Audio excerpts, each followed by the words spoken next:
안녕하세요. 북두칠성입니다. 오늘 읽어드릴 책은 일본 최고의 마케터이자 경영 컨설턴트로 그가 20년 전에 쓴 이 책은 부의 추월차선에 올라타는 8가지 습관에 대해서 알려주고 있습니다. 전 세계적인 인기만큼이나 절판됐던 책으로 2022년에 새롭게 출간됐습니다. 간다 마사노리의 비상식적 성공 법칙입니다. 그럼 본문을 시작하겠습니다. 당신은 세상에 얼마나 가치 있는 것을 주고 있는가? 당신은 다른 사람에게 얼마나 도움이 되고 있는가? 이 책은 긍정적인 사고를 권하는 책도 정신론을 설명하는 책도 아니다. 나는 이렇게 성공했다. 당신도 이렇게 해보라고 설교하는 책도 아니다. 보통 사람들이 집 한 채를 마련하고 스포츠카를 타기까지 최단거리로 주행할 수 있도록 도와주는 책이다. 정신론이나 인간 본청론 따위는 도려내고 최소한으로 필요한 내용만 추렸다. 성공하기 위해 오랜 시간을 들여 성공 법칙을 공부할 필요는 없다. 필수적인 것들을 배우고 그것은 실천하기만 하면 된다. 정작 필요한 것은 많지 않다.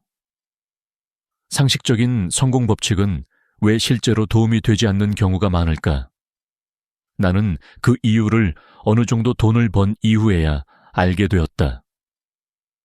대부분의 성공 법칙은 이미 성공한 사람들이 자기 자신에게 들려주기 위한 훈계에 지나지 않는다.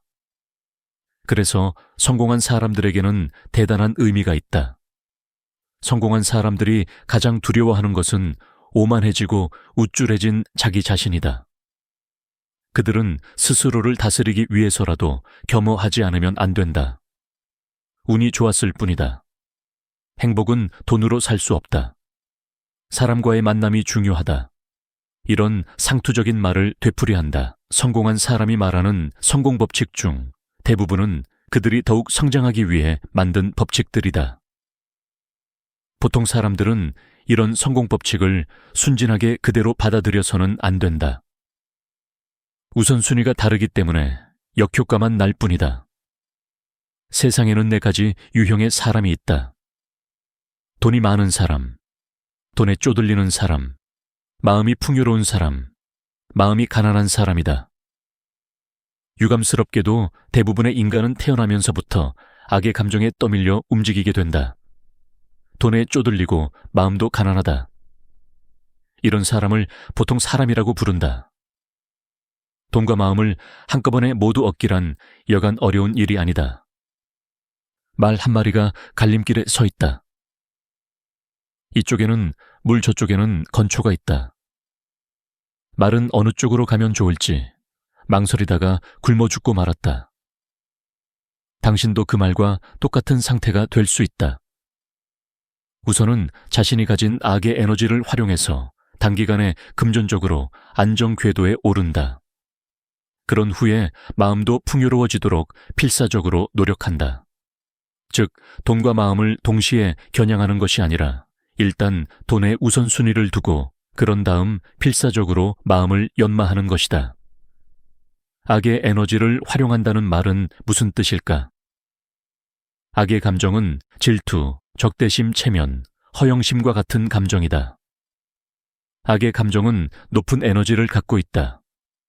성공한 사람들의 이야기를 들어보면 어렸을 때 정말 가난했거나 성적이 좋지 않았다거나 하는 등의 콤플렉스를 갖고 있는 경우가 많다. 보란듯이 사람들을 깜짝 놀라게 해주고 싶다는 야심을 발판 삼아 회사 상장까지 한 사장들도 많다. 내 경우를 이야기하자면 어쩌다가 외무성에 취직하긴 했는데 거기서는 정년까지 일해도 도쿄대학 출신들에게 밀릴 수밖에 없다는 사실을 알게 되었다. 분했다 그만두고 나와서 컨설팅 회사에 취직했다. 그런데 그곳에서는 공무원 출신이 뭘 제대로 할 수 있겠냐며 정리해고를 당했다. 냉장고와 세탁기를 팔았는데 고객에게 멍청한 놈이라는 소리까지 들었다. 분노의 감정을 안고 나는 독립했다. 악의 화신이 되라는 말은 절대 아니다. 악의 감정이 표출될 때는 이를 부정하지 말고 이를 추진하는데 이용하라는 뜻이다. 악의 감정은 인간의 본성이기 때문에 부정한다 해도 소용없다. 성공하고 싶다면 인정하자. 그리고 그 에너지를 망설이지 말고 활용하자. 인간이 가진 악의 성향이 근원적인 에너지로 작용해 성공을 가져다 준다. 목표를 종이에 적으면 실현된다. 다시 한번 반복하겠다. 종이에 적으면 실현된다. 그렇다. 종이에 적으면 반드시 실현된다.